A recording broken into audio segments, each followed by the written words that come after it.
So it is Sunday, January 5th, and we've got a big snowstorm coming through here. So I am going to challenge myself to film this super quickly because we might lose electricity. I happen to live in an isolated area. There are above ground power lines, and anytime there is snow and ice, a tree falls, takes out power lines, and we are without power for days on end. So I'm a little anxious right now, but I have some fragrances that I have tried, and we're going to do like speed reviews of these. Usual disclaimers, friends, usual.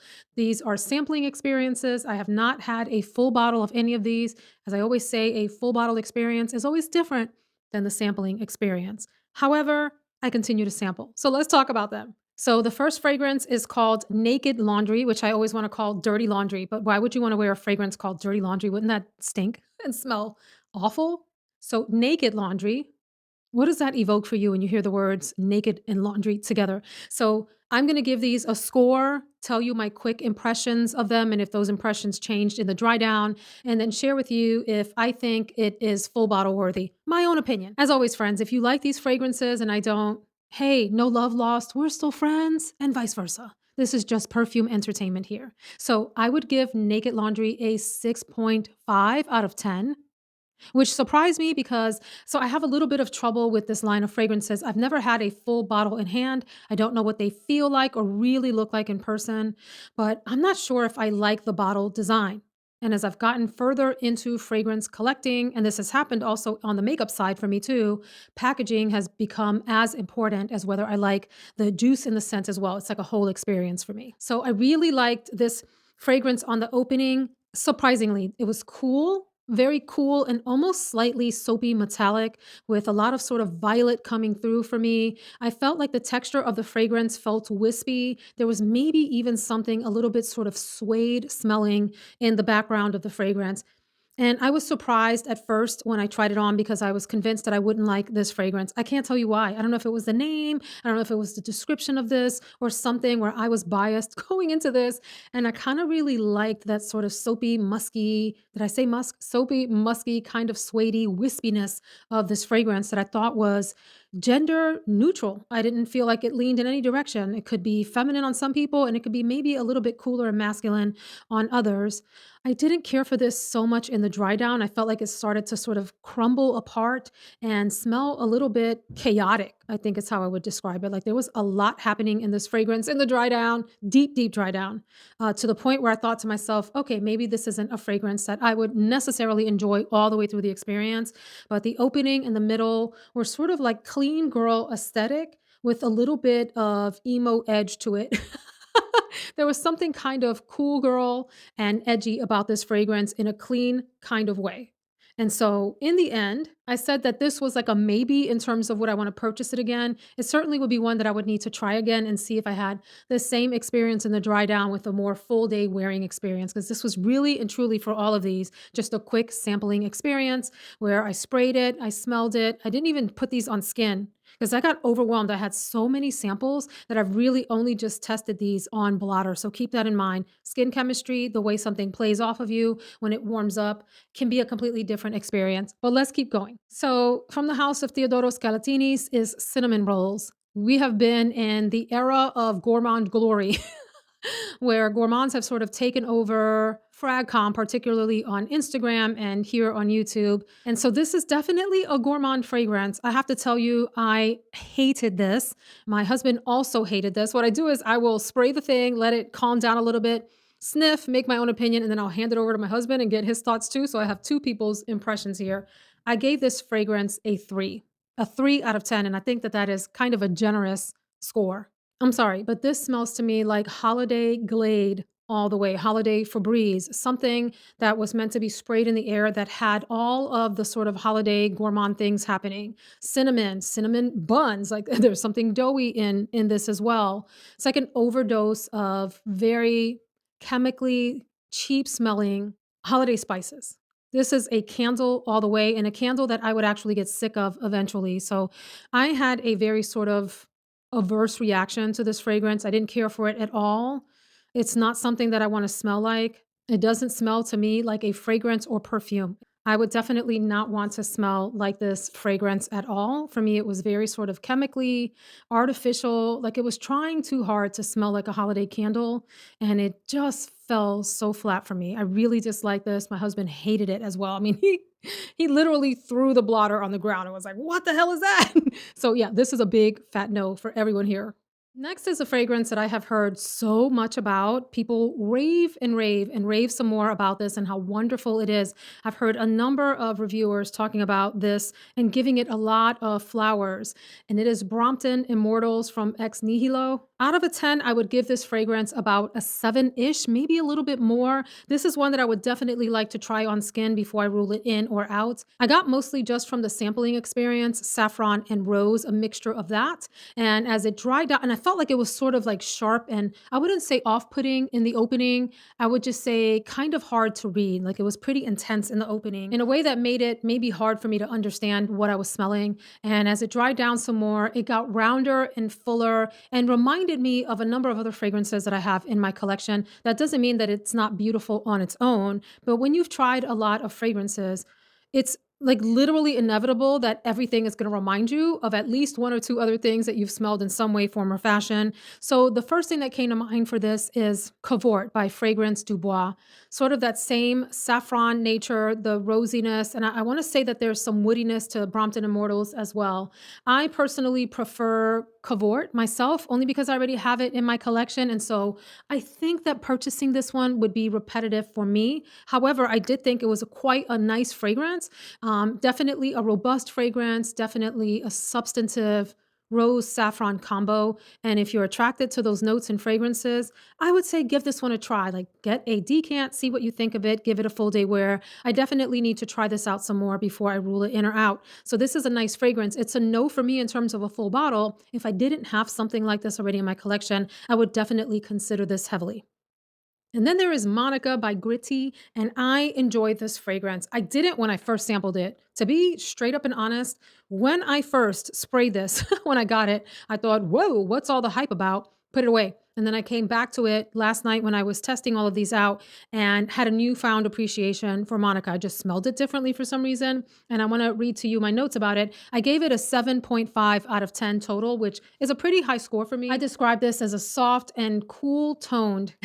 So when I say cool tone, I think of like in makeup, a eyeshadow, for example, can be cool or it can be warm. Now I happen to have both warm and cool tones on. So like the grays here and the silvers are cool tone. And then the sort of brown tone in the background has some warmth to it. My cheeks have some warmth. The lipstick that I have on is actually just quite neutral. Maybe there's some aspects of warmth in it or whatever. My nail polish is warm. We tend to think of warm makeup as being more earthy tones and maybe gold tones. And then cool tones are like cool blues and cool silvers and that type of thing. Well, I think about fragrance the same way. There are cool notes like iris and violet, and maybe some soapy notes and aldehydes. And then there are warmer notes like amber is a very warm note. Honey is a warm note. Some florals can feel warm or they can feel cool depending on what they are. Anyway, this felt like a soft, cool toned floral.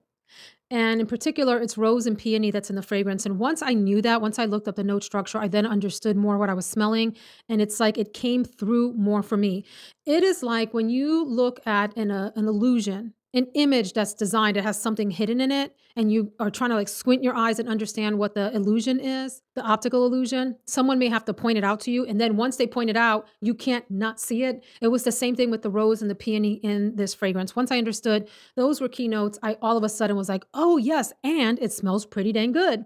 I felt like this also had this sort of gentle bubblegum type of note to it.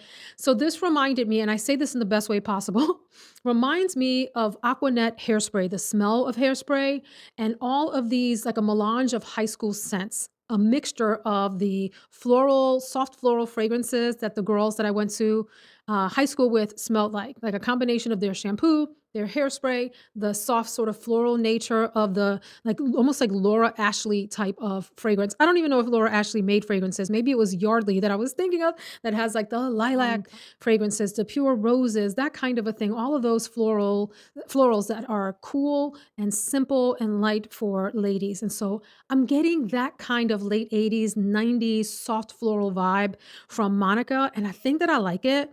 It's one that I definitely want to play with a little bit more and perhaps consider adding to the collection, particularly as we head into spring and we love those light, airy, happy floral types of fragrances. Then maybe the top winner of the bunch for me, and I have been sampling this one for a while, so I feel fairly confident in my opinion on it. This is Maraschino from Sospiro. So, in terms of cherry fragrances, there's been a lot of cherry fragrances, and I think we might get even more here as we go into the new year, sort of like a cherry craze in late 2023 into 2024. I have loved very much Duchessa from Gritti. I have loved French Defense from Mind Games. I will forever love my Lost Cherry from Tom Ford. And this one is right up there, right up there. Does Serene have a cherry note from Fragrance Du Bois? I think so, cherry and oud, and also another beautiful cherry-based fragrance. Not cherry-based, but it has some cherry in it. Maraschino is it is a strong cherry through and throughout. Like it lasts. The cherry note here lasts throughout. It is a very sexy, deep, boozy kind of smelling cherry fragrance. I don't even know if there's booze in the fragrance. I think there is almond. And there's definitely something like oudy, woody that gives it a big, substantial base. It reminds me somewhat of Duchessa. Duchessa can sort of lean into deep, dark territory, and it's sexy and mysterious. Maraschino doesn't feel mysterious to me, but it definitely has a lot of sort of sex appeal or sexiness to it. So I wrote here in my notes that it's warm, sexy, exotic cherry.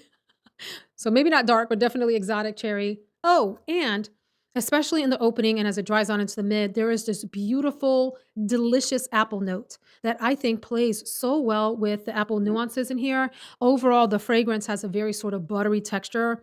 As it dries down, it has some like a woodiness that comes out, a deep woodiness in the background.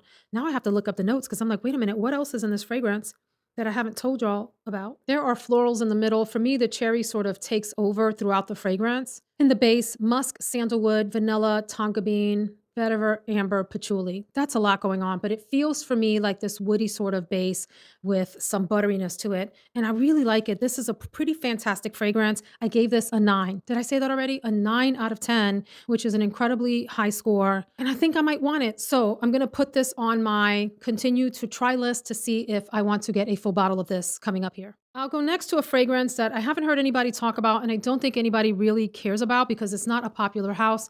Nicolai Parfumeur, and this is called Macaron Bourbon. And I gave this a 5. I didn't really care for this fragrance. The description for me was that it smells familiar. I immediately felt like I had smelled this before. It's a softly spiced, fruity rose.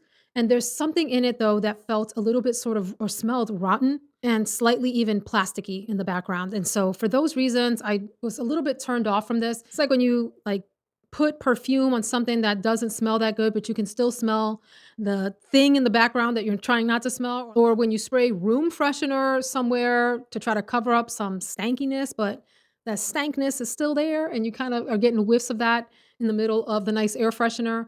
This smelled like perfume on top of something that for me was slightly almost like rotten fruit, and I didn't care for this. So this is a pass for me. I'll go next to one that I just knew I was gonna love. It's called Coco Kimiya from Atelier des Ors. I gave this a 3. My husband hated this too. This is another one where he just sort of like threw the blotter in the air, was disgusted with what he was smelling. So this smelled like slightly sweetened cocoa powder. I'm looking at my notes. Dry woodiness and a sort of metallic and dirty something or other. And I felt like this was sort of masculine. I was wanting to enjoy this because I thought it would be a nice cocoa fragrance. You know, I have sort of moved away from chocolate and coffee fragrances. I went through a phase where I loved both and collected a lot of both. And I think I sort of like overdosed myself on those fragrances. And so, there's very few that I still sort of enjoy and want to have in my collection. But this one smelled pretty masculine and sort of like dry to me in a way that I wasn't expecting. So it was a 3, and I labeled it in terms of what I want to get it as just like absolutely not. Absolutely not. This was a really pretty big disappointment in terms of what I was expecting versus the whatever it was that I was getting there. Dry, bitter cocoa powder, dry woodiness, and it just didn't work. It just didn't work. I'll go next to a fragrance that I probably need to try some more. It was slightly overwhelming in the beginning and I wasn't sure what I was smelling. As it dried down, I kind of became sort of like, it became more familiar to me and I liked it more. And that is Choux Choux from Liis. And so it's interesting with Liis because they are a house that is known for sort of lighter, softer, more ethereal scents. And I think this one is a little bit more substantive. So I gave this a 5, but I may want to up that based on how it smelled in the deeper dry down after I had already scored it. Maybe I would bump it up to like a 6.5 or so. I got from this a fruity Laffy Taffy smell, especially in the opening.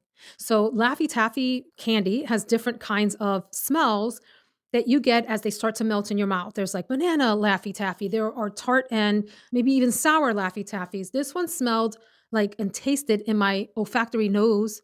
I'm not even sure what I'm saying, but you know what I mean? Like taste and scent are so closely related. It tasted or it smelled rather sweet and fruity and reminded me of that Laffy Taffy as it melts in your mouth with a little bit of the kind of powderiness that you get from a Laffy Taffy taste. So Laffy Taffy is not powdery, but it has this sort of powdery taste, if that makes sense. Okay. And then as the it dried down, I got a different experience. But then I went and looked up the notes and then again, like the optical illusion thing, I was like, "Oh, that's what I'm smelling." So the notes describe this as having lemon and whipped cream and vanilla and I think there are other citruses and sandalwood. And then I had a different appreciation for what I was smelling. I love that the name Choux Choux is inspired by the owners of Liis. Their mom called them this, which is sort of a term of endearment in French, according to her, and it's supposed to smell like some kind of pastry. I don't think I get pastry. I still think I get that sort of fruity sweetness, but I do like that after the suggestion of looking at the notes, I can pick up that there's supposed to be some citrus in here and vanilla, and now I have a different appreciation for it. And so I'm going to stick with that sort of 6.5 altered rating and come back to this. I'm very intrigued by Choux Choux and would like to try it again. So I give it a general thumbs up. Then a fragrance that I think was probably highly anticipated because of the person who created this. This is 54 from Juicebox. Well, this is Sebastian from the Perfume Guy channel. He's not the perfumer. He worked with a perfumer to create this fragrance, but it was inspired by what he wanted. And I have to say that in the super deep, way, way deep dry down, like if you're willing to wait hours, this is a tolerable fragrance. But for me, it was such a heavy patchouli bomb in the opening and throughout. And not a patchouli that I particularly wanted to smell like. I have smelled lots of different patchouli fragrances. I enjoy patchouli in fragrances. I particularly like artistic and perfumey patchouli notes. And I occasionally like a more sort of dirty, earthy, or even like a chocolatey smelling patchouli. And I have to say, I just got dirty patchouli and it was very masculine at that. I didn't feel like there was enough other notes surrounding that patchouli or bolstering it up or accompanying it to make this wearable for me. So I didn't like this. I give this a 3. I felt like the majority of the wearing experience until, like I said, you get way, way deep into the deep dry down was pretty sort of funky is the word that I would use and not in a good way. There's some good funks. And so I didn't really like this. I like it now, but it's a full 24 hours later that I'm smelling this blotter. And now I'm getting some other sort of subtle, interesting notes, maybe some woodiness, maybe even some vanilla, some spices. In the opening and in the mid, that patchouli was just so strong and so overwhelming that I found it unwearable. And it is very masculine and also not something that I would enjoy smelling on my husband. So 54 from Juicebox is a pass for me personally. Congratulations to Sebastian. I don't say that to be shady in any way of a peer here on YouTube, but I wanted to give you my honest opinions on the fragrance. Then I'd like to go to Byredo's Anim Malik. You may remember from videos way back that I have had challenges with Byredo fragrances, mostly because of the lackluster performance and longevity on some of their most popular fragrances. I don't think all the fragrances are like that, and I don't care for the bottles that much. I just don't like the design of them, like the cap. I don't know, it's just a sort of personal bias that I have about the aesthetic of the brand. And so this is Anim Malik. I actually gave this an 8.5, which is a super high score. Here's my personal challenge with it. This is repetitive for me in my collection because as soon as I smelled it, Ombre Leather from Tom Ford came to mind. It is like almost like a clone of Ombre Leather with some added powderiness and maybe a little tiny bit softer in terms of the way that it translates to your nose. So I thought that this was a really gorgeous fragrance, heavily masculine in my opinion, one that I would love to smell on my husband or a gentleman in general. But for me, it feels repetitive. So I would say no. But if you do not have Ombre Leather, or something like that in your collection already, or if you have ombre leather and you don't mind something else that smells similar to it, Anim Malik might be a great choice. It's a really lovely fragrance. So yeah, this gets a big thumbs up for me.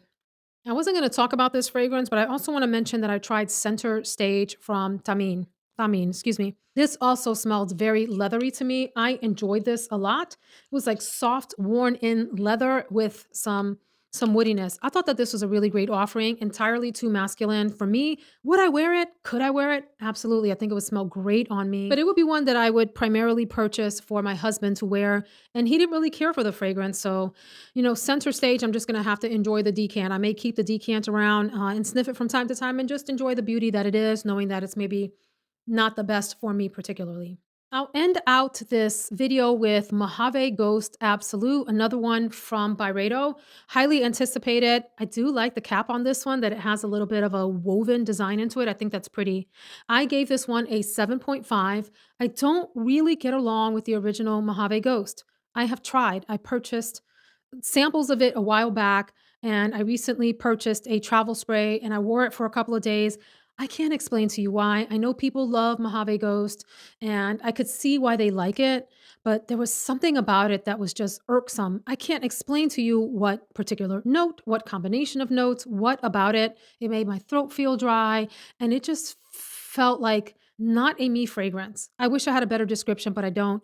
I feel like Mojave Ghost Absolute is very, very similar to the original Mojave Ghost. This one had a little bit heavier violet. That note stood out to me. And I kind of like that about it. And I felt that this was maybe a little bit more musky.